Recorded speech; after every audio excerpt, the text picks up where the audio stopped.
We support ASEAN unity, ASEAN centrality, and the ASEAN outlook on Indo-Pacific. India was among the first to accede to the Treaty of Amity and Cooperation in Southeast Asia. We have held the first ASEAN-India maritime exercise in 2023 and aim to hold the second edition at a mutually convenient date.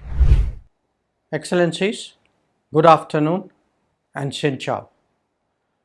I'm delighted to join this platform virtually today. I congratulate Vietnam, especially Prime Minister, His Excellency Pham Minh Chinh, and my esteemed colleague, Foreign Minister, His Excellency Bui Thanh Son, for successfully holding the first ASEAN Future Forum. I thank them for inviting me to this body.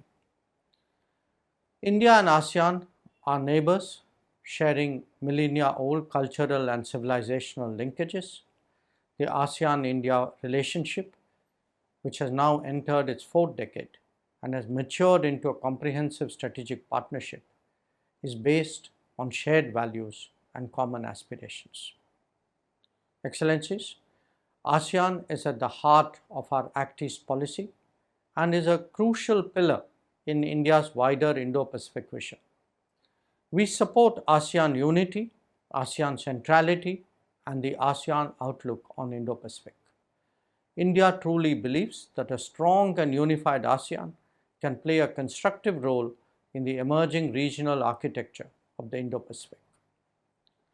The synergy between India's Indo-Pacific Oceans Initiative, IPOI, and the ASEAN Outlook on Indo-Pacific, AOIP, that is reflected in our ASEAN-India Leaders' Joint Statement, provides a strong framework for cooperation, including in addressing challenges to comprehensive security. India was among the first to accede to the Treaty of Amity and Cooperation in Southeast Asia, indicating our collective resolve towards maintaining peace, prosperity, and stability in the region. We have held the first ASEAN-India maritime exercise in 2023 and aim to hold the second edition at a mutually convenient date. Our recent operations in the Red Sea have rendered protection and support and evacuation of crew, including of ASEAN member states.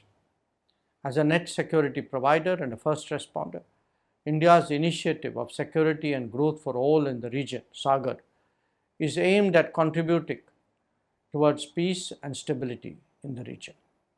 Friends, it is vital that freedom of navigation and overflight and unimpeded commerce are respected and facilitated by all. The 1982 UN Convention on the Laws of Seas provides a comprehensive legal framework and serves as the constitution of the seas, one within which all activities in the oceans and seas must be carried out. Upholding the UNCLOS is a common and collective endeavor, besides our efforts towards mitigation, adaptation, and response capacities to deal with the impact of climate change and disasters, and global challenges such as transnational crimes, terrorism, cyber attacks, human trafficking, and health and food security.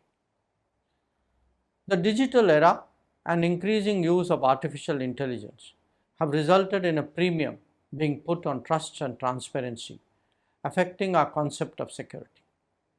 There is a growing recognition globally that over-concentration of manufacturing and technology is creating both supply-side risks as well as the possibility of leveraging by some in the wake of natural calamities. We all had experienced this during the COVID pandemic, and all of us have learned important lessons from it. We must strive towards diverse, secure, transparent, and resilient supply chains. India and ASEAN member states are also working together under various sub-regional mechanisms, namely the Mekong-Ganga Cooperation, the Indonesia-Malaysia-Thailand Growth Triangle, and the BIMSTEC. I would like to mention here that Quad leaders have also been consistent in extending their unwavering support for ASEAN centrality and unity. We believe that Quad complements the ASEAN and ASEAN-led mechanisms in their efforts to make the region more prosperous through delivery of people-centric benefits such as Quad infrastructure and STEM scholarships. We also believe that the time has come for the Global South to present its perspective and assume a greater role in international affairs. During our G20 presidency last year, we held virtual Voice of Global South summits with participation of several ASEAN member states. Today, a multipolar Asia and a multipolar world are increasingly self-evident. This brings to the fore an ever-important role of ASEAN and of India to deal with the realities of the emerging world order.